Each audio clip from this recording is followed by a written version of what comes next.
Um, so I'm from the Overseas Development Institute. Just waiting for this to come up. Specifically, I'm a research officer in a team looking at public finance and institutions. And within that team, we have a technical assistance arm called the Budget Strengthening Initiative. It mainly works in fragile states, but we also started working in Uganda in 2011. Not because it was a fragile state, but because it was seen as a country that could provide peer learning to our program in South Sudan. But early on, we started providing some assistance to the Ministry of Finance to start understanding its reforms around transparency that it had undertaken throughout the late 90s and into the 2000s, and why they weren't really generating maybe some of the results that people might have foreseen at the time. It's most manifest in a budget website. So to try to make the session a little bit interactive, if you've got a laptop or a mobile phone or a tablet in front of you, if you go to www.budget.go.uganda, in fact, I'll just put it up there for a second. Budget.go.ug. And just, I'll set a couple of assignments that you can do while I'm talking. That way, if you're on your phone, I'll think it's because you're doing your assignments and not because you're bored of listening to me. So there's a section on the website about knowing your local budget. So if you look in the Eastern region and Jinja district and Buwenge. So I'm just going to write those down for a second. Or maybe I'm not. Okay, I'm having trouble with that.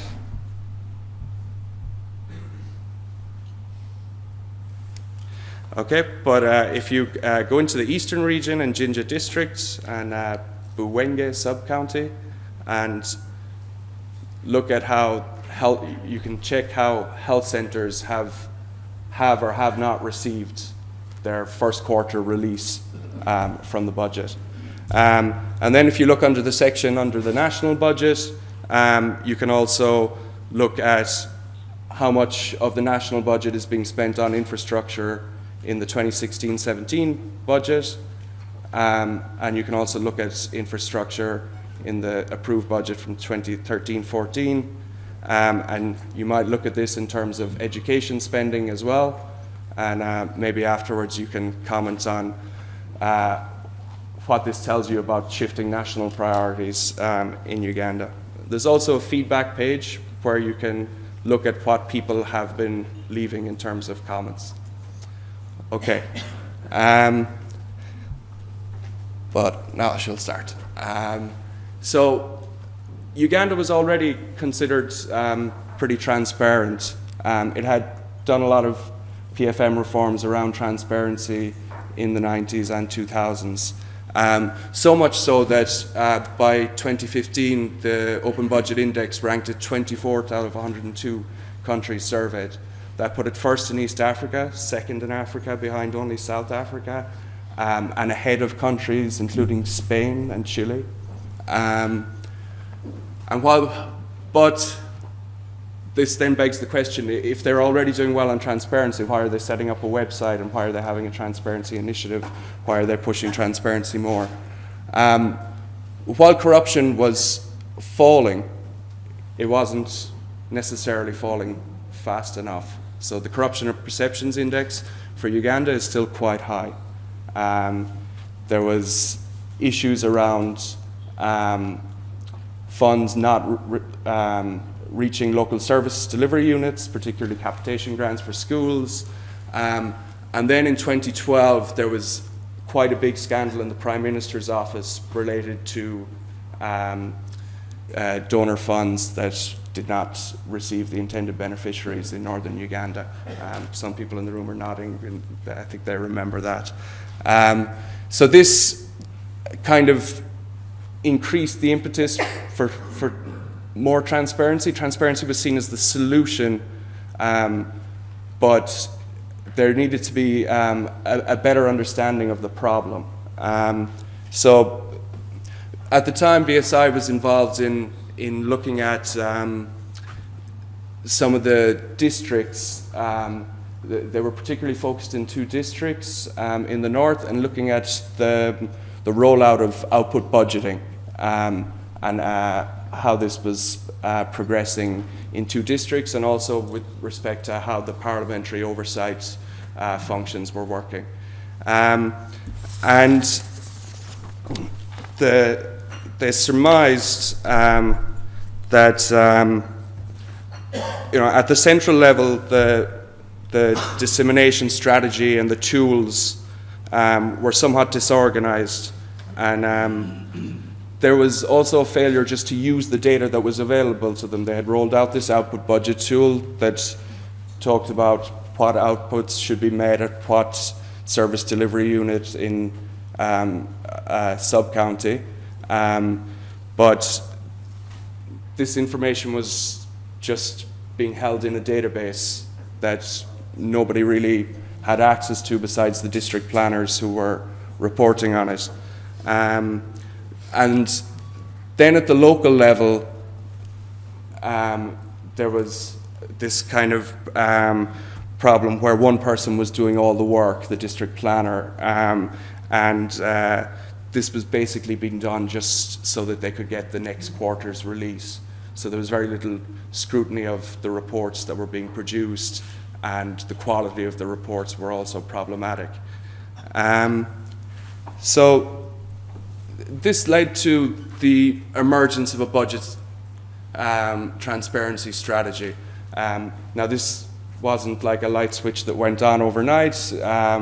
It took quite a number of years. The corruption scandals happened in between. There was some reorganization going on at the Ministry of Finance, some more dynamic junior staff getting promoted, the people who were involved in the reforms earlier on in the 2000s. So you kind of have champions of transparency moving higher up in positions in the Ministry of Finance. So one of the big bottlenecks was to make the budget data available. At the time, the ministry's website was somewhat disorganized, and it took a while for the website that some of you are now looking at to come into fruition. So there was a lot of testing of what worked and what didn't, and that's still ongoing.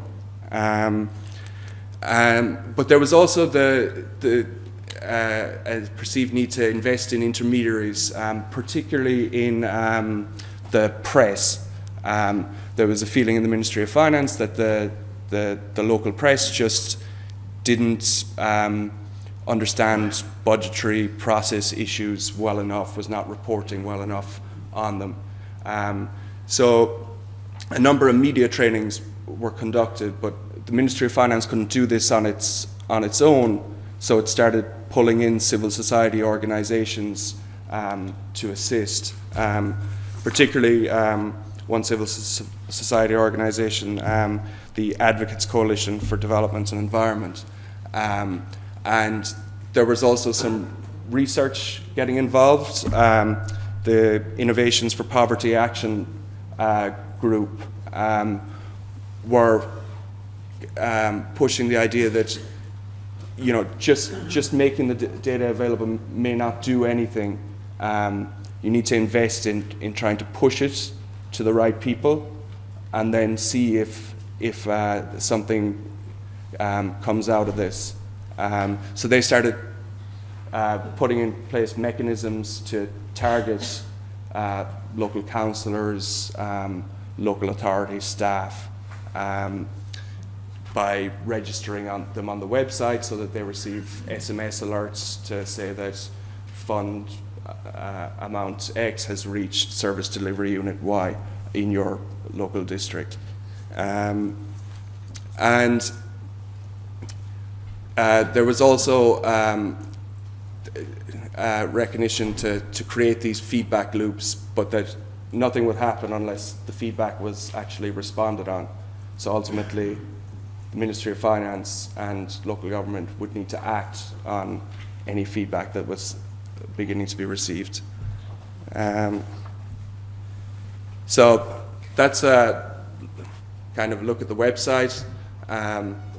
Like I said, it has components that allow you to look at your local budget. So the sub-county is the lowest administrative unit in Uganda.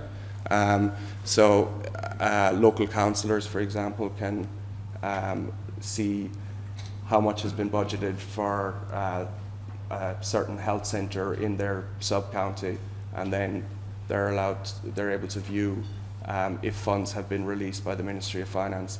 That allows them to follow up with the health centre and ask, have you received the funds?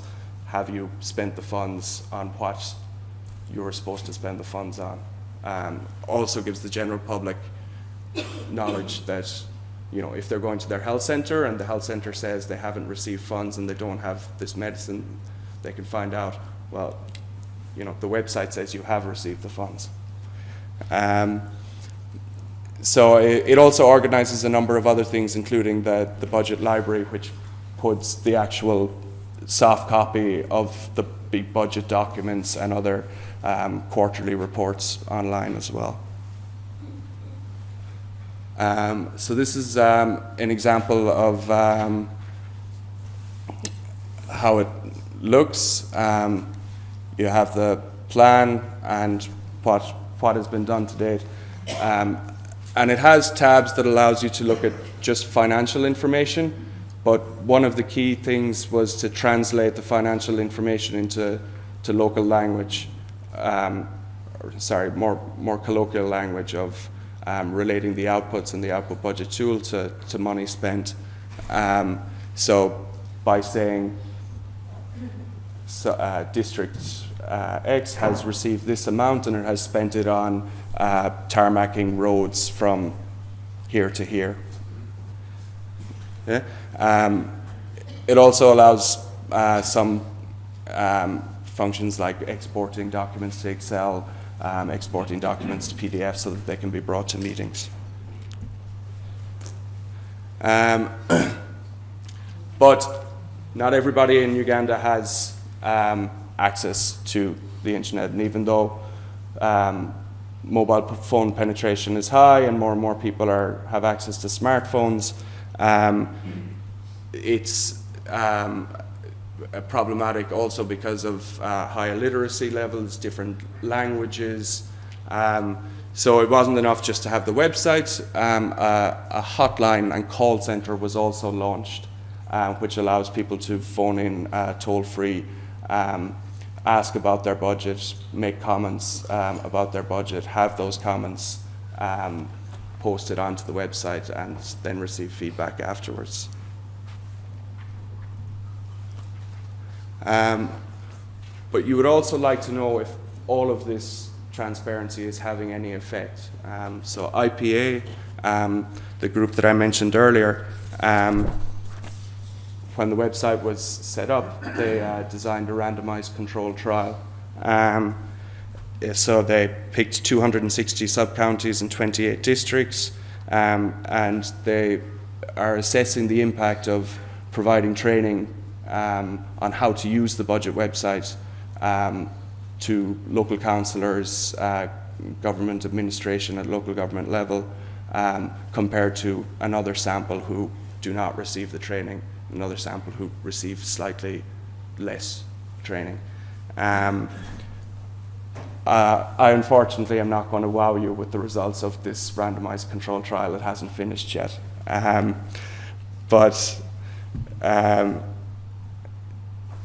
this is just to illustrate the partnership between civil society, ODI providing support to the Ministry of Finance, and the feedback loops through the intermediaries.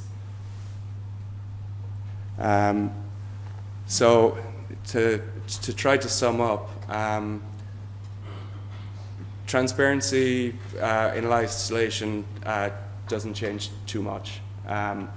We heard a lot yesterday about trust, and I think that's what the Ministry of Finance in Uganda is aiming at, to rebuild trust after a number of corruption scandals, but also to somehow direct people towards where the problems might actually lie by saying, you know, here is the information, this amount of money has been released according to the budget. It's up to you to put pressure on your local officials, your local government, to make sure that the money is being spent effectively. But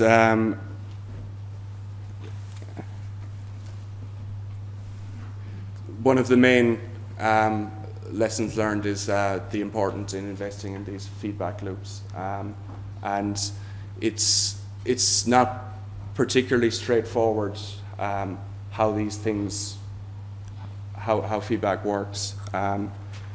If you look around the website, you'll see a lack of comments for many districts. So,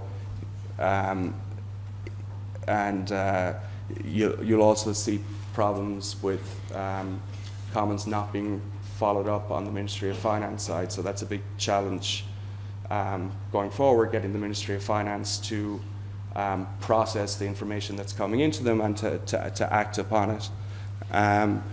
But it's somewhat of an experimental process, and so you need to set yourself up with continuous evaluation of how things are going in mind.